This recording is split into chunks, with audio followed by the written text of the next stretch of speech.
प्रधानमंत्री नरेंद्र मोदी आज शाम 4 बजे करेंगे देश को संबोधित। कोविड महामारी के प्रकोप के बाद पीएम का होगा ये छठा संबोधन।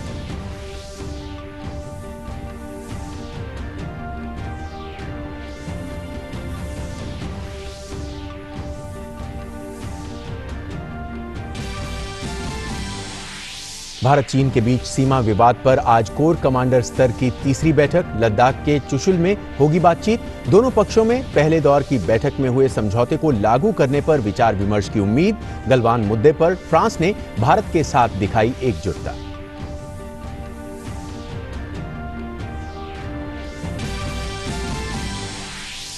भारत की पहली कोरोना वायरस की वैक्सीन कोवैक्सीन बनकर तैयार। भारत बायोटेक ने आईसीएमआर और एनआईवी पुणे की मदद से विकसित की वैक्सीन।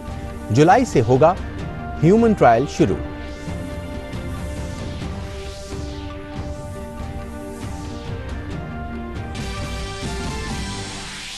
तमिलनाडु में हिरासत में पिता पुत्र की कथित हत्या मामले में मद्रास हाईकोर्ट ने सीबीआई जांच के फैसले को सराहा।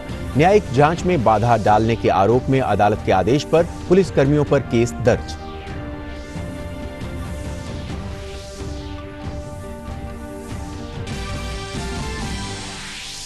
सरकार ने जारी किया अनलॉक 2 के नए दिशा निर्देश। कंटेनमेंट जोन में लॉकडाउन 31 जुलाई तक बढ़ा, लेकिन उसके बाहर के इलाकों में पहले से अधिक मिलेगी छूट। मेट्रो, अंतर्राष्ट्रीय हवाई सेवा, स्कूल, कॉलेज फिलहाल रहेंगे बंद। राज्यों को दिए गए ज्यादा अधिकार।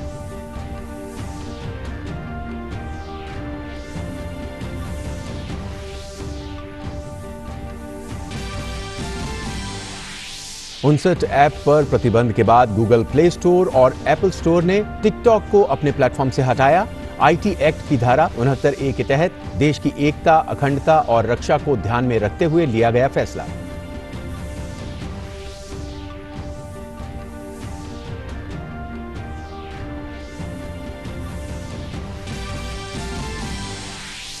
भारत में कोरोना संक्रमित मरीजों की रिकवरी रेट 58.67%। सक्रिय मामलों की संख्या 2,15,000 से अधिक, जबकि दुनिया भर में संक्रमित मरीजों की संख्या 1,03,00,000 के पार।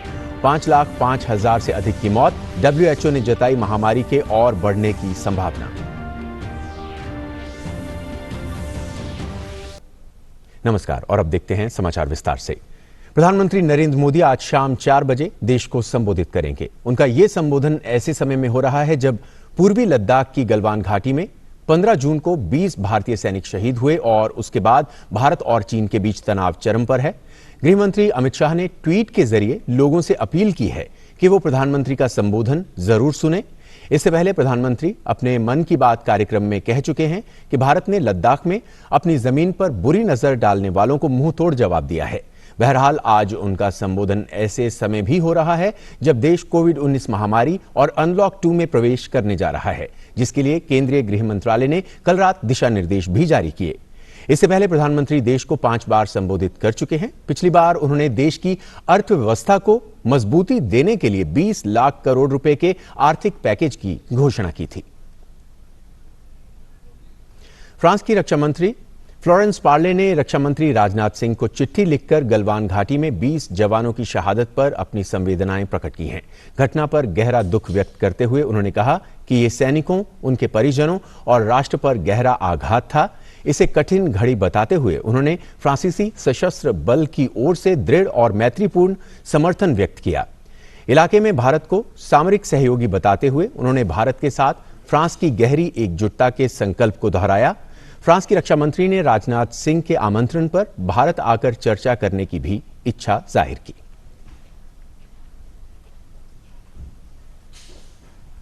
रक्षा मंत्री राजनाथ सिंह आज अमेरिकी रक्षा मंत्री मार्क एस्पर से टेलीफोन पर बात करेंगे। इससे पहले 29 मई को दोनों नेताओं के बीच बातचीत हुई थी, जिसमें द्विपक्षीय रक्षा सहयोग और भविष्य की रक्षा साझेदारी से जुड़े विषयों पर बातचीत हुई थी। सड़क पर जल भराव से मोहल्लेवासी तंग। सभासद ने कहा मजबूरन इसी गंदे पानी में बैठेंगे धरने पर। सीतापुर नाले के गंदे पानी के रोड पर जल भराव और जर्जर सड़क की समस्या से जूझ रहे लोगों ने कहा कि विवश होकर हमें इसी गंदे पानी में धरने पर बैठने के लिए मजबूर होना पड़ेगा। दरअसल मामला शहर सीतापुर के मोहल्ला मुंशीगंज का है। वार्ड नंबर 15 फत्तन सरायम के मुंशीगंज में स्थित पानी की टंकी के निकट बड़ी मस्जिद से बड़ा गांव रोड पर पानी के जल भराव और नाले नालियों तथा सड़क की जर्जर हालत से आवागमन पूरी तरह बाधित हो गया है। बारिश का मौसम चल रहा है, नालों की सफाई न होने की वजह से नाले चौक पड़े हैं, जिससे नाले और बरसात का पानी जो है भर जाता है। रोड पर 1 फीट तक भरा पड़ा रहता है, जिससे सारी समस्या आम जनता को ही हो रही है, जो कि स्वच्छ भारत अभियान की धज्जियां उड़ाता नजर आ रहा है। जहां एक तरफ जिलाधिकारी ने आदेश दिए थे कि बारिश से पहले नालों की सफाई कराई जाए, बारिश के मौसम में नाले चौक न होने पाए, जल भराव न होने पाए, वहीं शहर स्थित मोहल्ला मुंशीगंज में जल भराव की समस्या पर अधिकारी मौन है। मोहल्ले वासियों ने बताया कि टूटी नालियों और नालों का पानी रोड पर भरा पड़ा है, राहगीरों का पैदल निकलना मुश्किल हो रहा है, महिलाएं अपने बच्चों सहित गिरकर चोटिल हो जाती हैं। कई बार इसकी जानकारी संबंधित अधिकारियों को दी गई, लेकिन अभी तक सफाई कार्य नहीं कराए गए। इस संबंध में वार्ड नंबर 15 पत्तन सराय के सभासद पवन कुमार पाल ने बताया कि उनके द्वारा जिलाधिकारी को जल भराव और जर्जर सड़क की मरम्मत कार्य से संबंधित एक शिकायत दी गई है। ज्ञापन के माध्यम से सभासद पवन कुमार पाल ने बताया कि अगर उक्त जगह पर कोई अप्रिय घटना होती तो उसकी समस्त जिम्मेदारी संबंधित अधिकारियों की होगी, क्योंकि जल भराव होने से आए दिन राहगीर चोटिल होते हैं। दोपहिया वाहनों के इंजन में पानी तक चला जाता है। उन्होंने कहा इसी रूट पर होकर श्रद्धालु श्याम मंदिर जाते हैं और आगामी श्रावण मास में कांवड़ यात्रा भी इसी रोड से निकाली जाती है। उन्होंने कहा अगर उक्त समस्या पर प्रशासन द्वारा कोई एक्शन नहीं होता है तो 15 जुलाई से उनके द्वारा उक्त रोड पर भरे पड़े गंदे पानी में बैठकर मजबूरन धरना दिया जाएगा। साहब ये बताइए, जो मुंशीगंज जो रोड गई है बड़ा गांव होते हुए, बीच में पानी की समस्या और सड़क पे पानी भरा हुआ, नाला भी गंभीर रूप से, और काफ़ी लोग उसमें कभी भी कोई हादसा हो जाएगा, इसका जिम्मेदार कौन होगा, क्या मामला पूरा?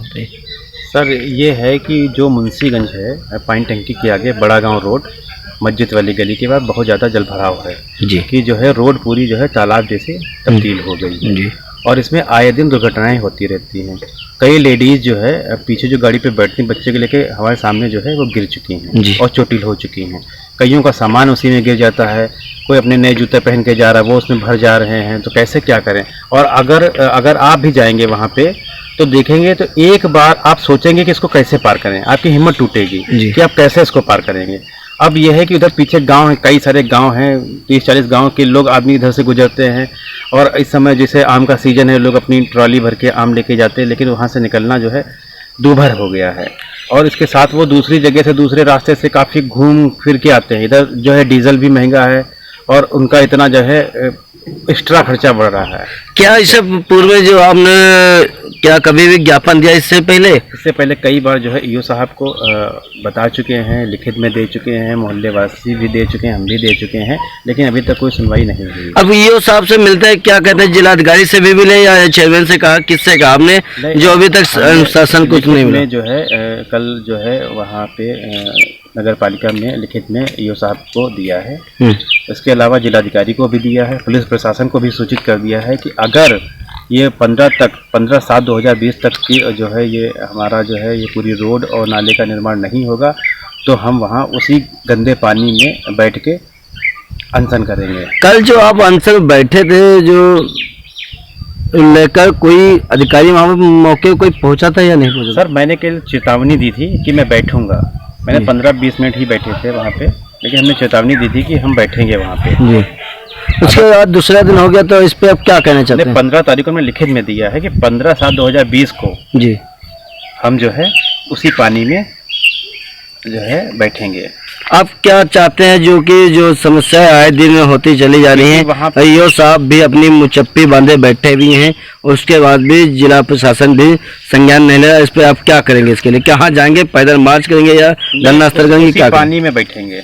कब तक बैठेंगे? पानी में धरना बैठेंगे जब तक ये कार्य पूरा नहीं होगा, और पीछे हटने वाले नहीं हैं। आपका नाम? पवन कुमार पाल, सभासद फत्तन सराय। ठीक। और खबरों में आगे बढ़ेंगे। लद्दाख में नियंत्रण रेखा पर जारी गतिरोध को लेकर भारत और चीन के बीच आज कोर कमांडर स्तर की तीसरी बैठक हो रही है। इससे पहले 6 जून और 22 जून को 2 बैठकें हो चुकी हैं। आज की बैठक लद्दाख के चुशुल इलाके में हो रही है, जो भारत का हिस्सा है। इससे पहले की 2 बैठकें मोल्दो में हुई थीं। माना जा रहा है कि आज की बैठक में दोनों पक्ष सीमा विवाद के कारण पैदा हुए तनाव को कम करने पर चर्चा करेंगे और स्थिति को सामान्य बनाने के लिए जरूरी उपायों पर सहमति बनाने की कोशिश करेंगे।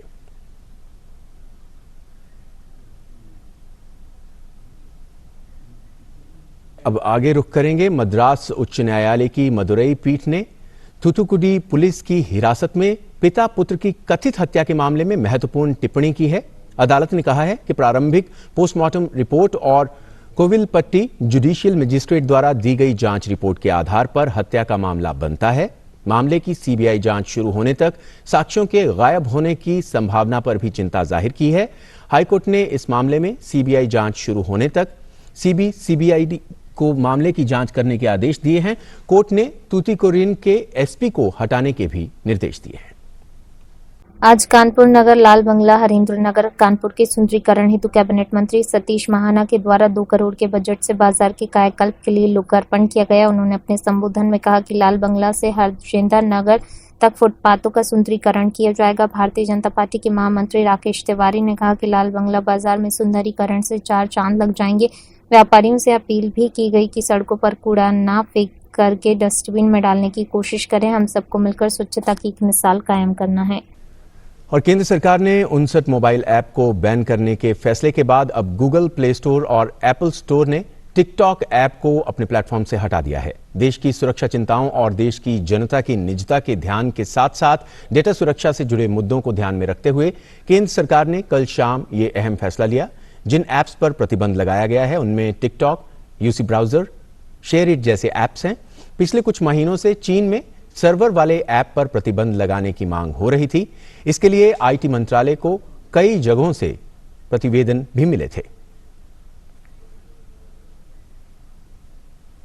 कराची में हुए आतंकवादी हमले पर विदेश मंत्रालय ने पाकिस्तान के विदेश मंत्री के आरोपों को खारिज करते हुए कहा है कि वो अपनी घरेलू परेशानियों के लिए भारत को जिम्मेदार नहीं ठहरा सकता। भारत की ओर से यह भी कहा गया है कि पाकिस्तान के विपरीत उसे ये कहने में कोई झिझक नहीं है कि वो पूरी दुनिया में कहीं भी आतंकवादी हमले की निंदा करता है, फिर चाहे वो कराची ही क्यों ना हो।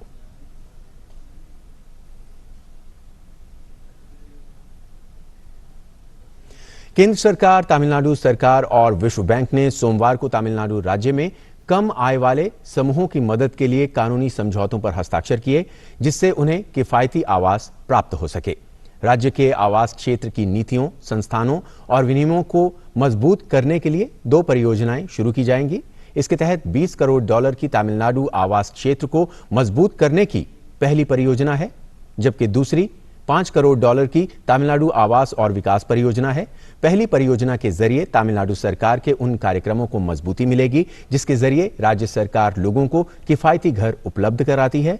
योजना का लक्ष्य नियामक बाधाओं को खत्म कर कम आय वाले परिवार के लिए किफायती घर उपलब्ध कराने में प्राइवेट सेक्टर की सहभागिता को बढ़ाए जाने का है। तमिलनाडु की तकरीबन आधी आबादी शहरी है और 2030 तक यहां शहरों में रहने वालों की आबादी बढ़कर 63% तक पहुंच जाएगी। एक अनुमान के मुताबिक राज्य में शहरी आबादी का तकरीबन 16.6% हिस्सा यानी 60 लाख लोग झुग्गी झोपड़ियों में रहते हैं। दूसरी योजना के तहत भारत में हाउसिंग फाइनेंस के इनोवेशन के तौर पर स्थापित तमिलनाडु शेल्टर फंड को $3.5 करोड़ की इक्विटी योगदान के तहत वित्त उपलब्ध कराया जाएगा।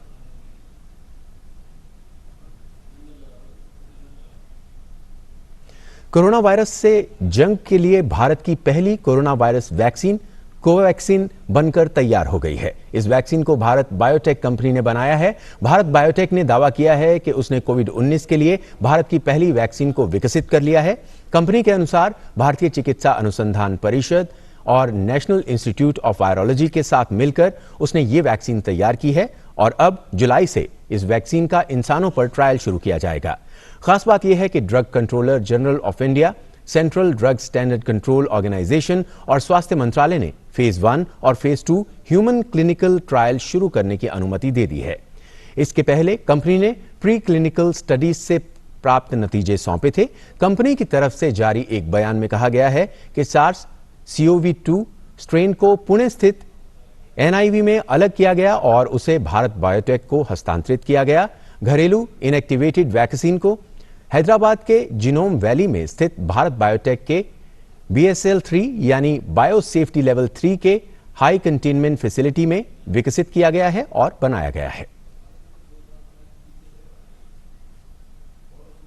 स्वास्थ्य मंत्रालय ने भारत में कोविड-19 से जुड़ा ताज़ा आंकड़ा जारी कर दिया है। भारत में इस वक्त कुल सक्रिय संक्रमण के 2,15,125 मामले हैं, जबकि इलाज के बाद स्वस्थ हो चुके मरीजों की संख्या बढ़कर 3,34,821 हो गई है। इसी के साथ रिकवरी रेट बढ़कर 59.06% हो गया है, जबकि कोविड-19 के कारण अब तक कुल 16,893 मरीजों की जान जा चुकी है।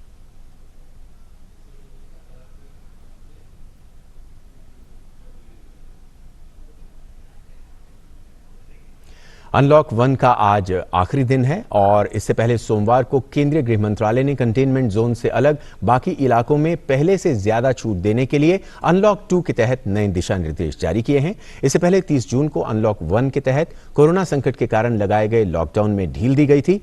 आइए आपको बताएं कि 1 जुलाई से अनलॉक 2 के तहत क्या कुछ बदलने वाला है।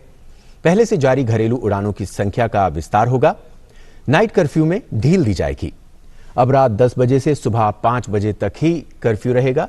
रात को सिर्फ इंडस्ट्रियल यूनिट्स और जरूरी सामान ले जाने वाले वाहनों, ट्रेनों और विमानों को ही मूवमेंट की इजाजत होगी। दुकानें अपने यहां उपलब्ध जगह के हिसाब से अपने यहां एक साथ 5 से अधिक लोगों को आने दे सकती हैं। हालांकि सभी को उचित शारीरिक दूरी बनाए रखनी होगी। केंद्र और राज्य सरकारों के ट्रेनिंग संस्थान 15 जुलाई से खुल जाएंगे। राज्यों और केंद्र शासित प्रदेशों से चर्चा के बाद स्कूलों, कॉलेजेस और कोचिंग संस्थानों को 31 जुलाई तक बंद रखने का फैसला किया गया है। अंतर्राष्ट्रीय हवाई यात्रा वंदे भारत मिशन के तहत सीमित संख्या को बढ़ाया जाएगा। इसके अलावा कंटेनमेंट जोन से बाहर भी कुछ दिशा निर्देश हैं, जैसे मेट्रो रेल बंद रहेगी, cinema hall, gym, swimming pool, मनोरंजन पार्क, थिएटर, बार, ऑडिटोरियम, असेंबली हॉल और ऐसी ही अन्य जगहें बंद रहेंगी।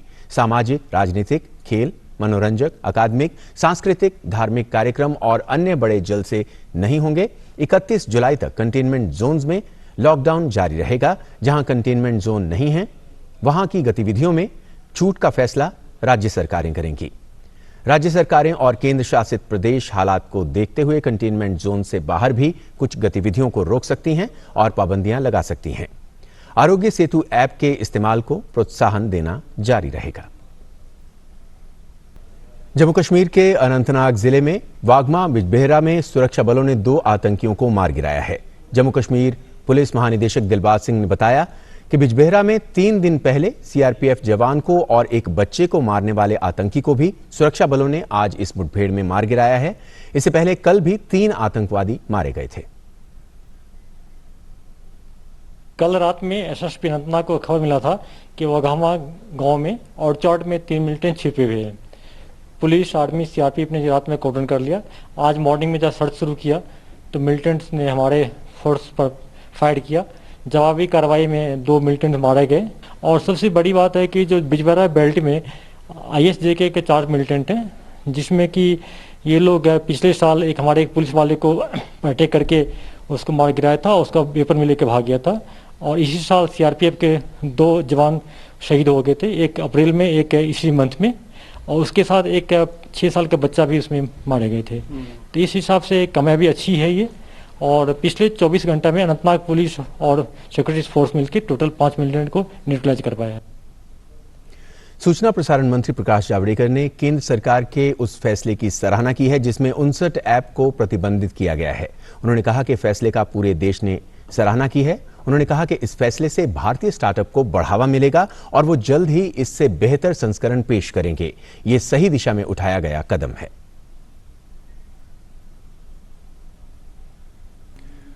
और इसके साथ ही इस बुलेटिन में फिलहाल इतना ही। दीजिए इजाजत। नमस्कार।